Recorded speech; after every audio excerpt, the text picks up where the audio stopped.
News X 7। Let's mic समाचारों के साथ मैं महेश सिंह। हफ्ते के चौथे कारोबारी दिन भारतीय शेयर बाजार मामूली बढ़त के साथ बंद हुआ। बीएसई सेंसेक्स 12 अंक चढ़कर 84,778 पर और एनएसई निफ्टी 3 अंकों की बढ़त के साथ 25,879 पर बंद हुआ। दिन भर बाजार में उतार चढ़ाव रहा क्योंकि निवेशकों ने मुनाफा वसूली की और विदेशी निवेशकों की बिकवाली ने दबाव बनाए रखा।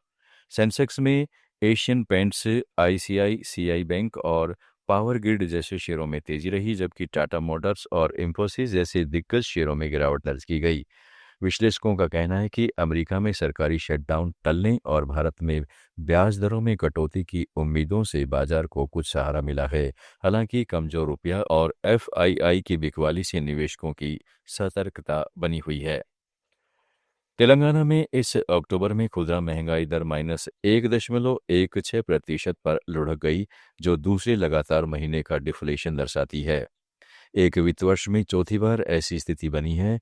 एक मीडिया हाउस रिसर्च के अनुसार जीएसटी कटौती का पूरा असर अनुकूल आधार प्रभाव तथा तेल, वसा, सब्जियां, फल, अंडे, जूते, अनाज और परिवहन सेवाओं की कीमतों में कमी इसके प्रमुख कारण है। ग्रामीण इलाकों में यह दर -1.4% रही, जबकि शहरी क्षेत्रों में -0.93%, जो राष्ट्रीय औसत से काफी नीचे है। जहां समग्र महंगाई 0.25% पर 13 साल के न्यूनतम स्तर पर पहुंच गई। अब तेलंगाना सहित 11 राज्यों में डिफ्लेशन ने कमजोर मांग और आर्थिक स्थिरता पर चिंता बढ़ा दी है। Let's Mic News X 7। केंद्र ने देश का एक्सपोर्ट इकोसिस्टम मजबूत करने के लिए एक्सपोर्ट प्रमोशन मिशन को मंजूरी दी है। इसके लिए करीब 25,000 करोड़ रुपए का बजट निर्धारित किया गया है। प्रधानमंत्री नरेंद्र मोदी ने कहा है कि केंद्रीय मंत्रिमंडल ने एक्सपोर्ट प्रमोशन मिशन को मंजूरी दी है। इसका मकसद भारत के निर्यात को मजबूत बनाना है। हम सुनिश्चित कर रहे हैं कि दुनिया भर के बाजारों में मेक इन इंडिया की गूंज और भी अधिक सुनाई दे। मिशन छोटे कारोबारियों, पहली बार निर्यात करने वालों और श्रम आधारित उद्यमों की मदद करेगा।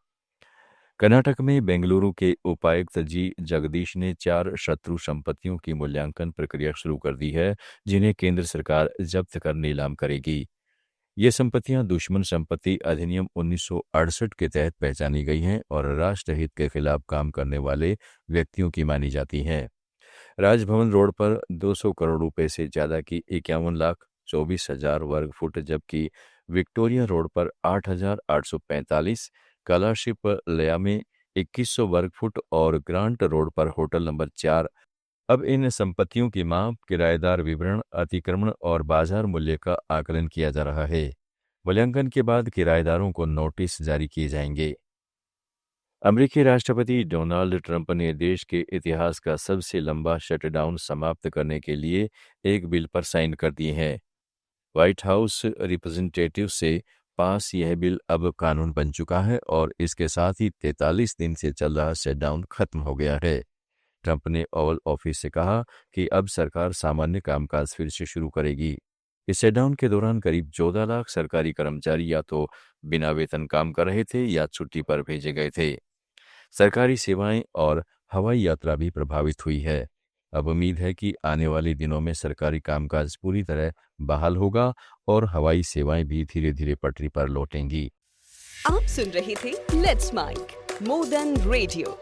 फॉलो कीजिए हमें हमारे सोशल मीडिया प्लेटफॉर्म्स पर। It's time for news. It's time for more than radio. Presenting the first radio news app, Let's Mic.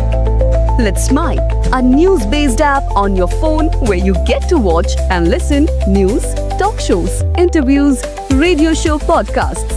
On Let's Mic, you get all relevant information of TV, print, radio, podcast, and digital. Let's Mic talks about every segment of life.